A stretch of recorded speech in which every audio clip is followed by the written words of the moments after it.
If evil people cannot be defined by the illegality of their deed or the magnitude of their sins, then how are we to define them? The answer is by the consistency of their sins. While usually subtle, their destructiveness is remarkably consistent. This is because those who have crossed over the line are characterized by the absolute refusal to tolerate the sense of their own sinfulness. I commented that George, blessed by guilt, managed to turn away from becoming evil. Because he was willing, at least to a rudimentary degree, to tolerate the sense of his own sinfulness, he was able to reject his pact with the devil. Had he not borne the pain of the guilties he experienced over the pact, his moral deterioration would have continued. More than anything else, it is the sense of our own sinfulness that prevents any of us from undergoing a similar deterioration. A predominant characteristic of the behavior of those I call evil is scapegoating. Because in their hearts they consider themselves above reproach, they must lash out at anyone who does reproach them.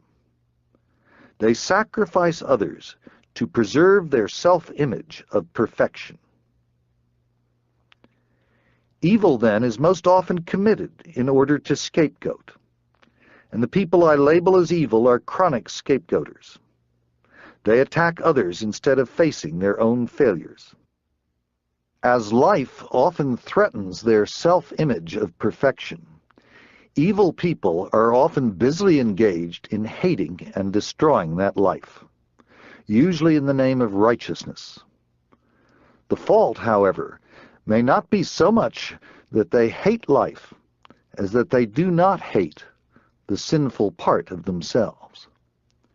I doubt that Bobby's parents deliberately wanted to kill Stuart or him. I suspect that their murderous behavior was totally dictated by an extreme form of self-protectiveness, which invariably sacrificed others rather than themselves. What is the cause of this failure of self-hatred? This failure to be displeasing to oneself, which seems to be the central sin at the root of the scapegoating behavior of those I call evil. The cause is not, I believe, an absent conscience. There are people, both in and out of jail, who seem utterly lacking in conscience or superego. Psychiatrists call them psychopaths or sociopaths. Guiltless, they not only commit crimes, but may often do so with a kind of reckless abandon that is not particularly characterized by scapegoating.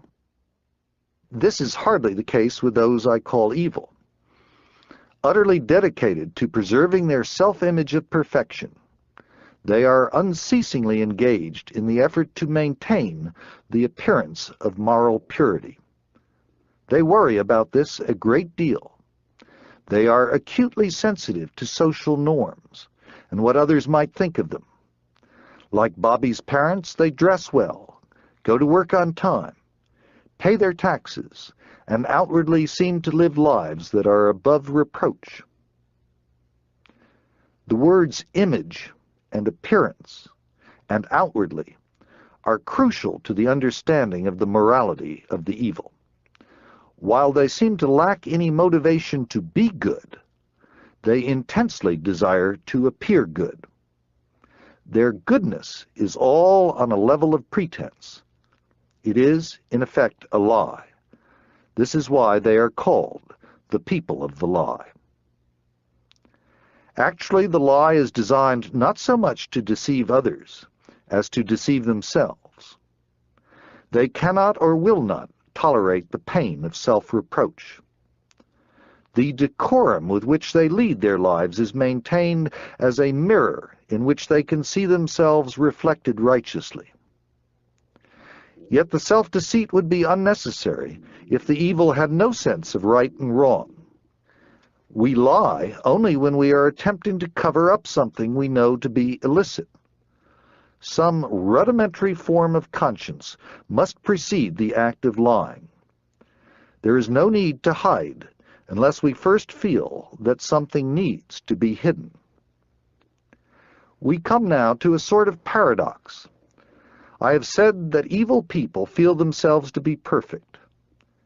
At the same time, however, I think they have an unacknowledged sense of their own evil nature. Indeed, it is this very sense from which they are frantically trying to flee. The essential component of evil is not the absence of a sense of sin or imperfection, but the unwillingness to tolerate that sense. At one and the same time, the evil are aware of their evil and desperately trying to avoid the awareness. Rather than blissfully lacking a sense of morality, like the psychopath, they are continually engaged in sweeping the evidence of their evil under the rug of their own consciousness. For everything they did, Bobby's parents had a rationalization, a whitewash good enough for themselves, even if not for me. The problem is not a defect of conscience, but the effort to deny the conscience its due. We become evil by attempting to hide from ourselves. The wickedness of the evil is not committed directly, but indirectly as part of this cover-up process. Evil originates not in the absence of guilt, but in the effort to escape it. In The Road Less Traveled, I suggested that laziness, or the desire to escape legitimate suffering, lies at the root of all mental illness. What distinguishes the evil, however, from the rest of us mentally ill sinners is the specific type of pain they cannot tolerate. The pain of their own conscience, the pain of the realization of their own sinfulness and imperfection. If the central defect of the evil is not one of conscience, then where does it reside? The essential psychological problem of human evil, I believe, is a particular variety of narcissism,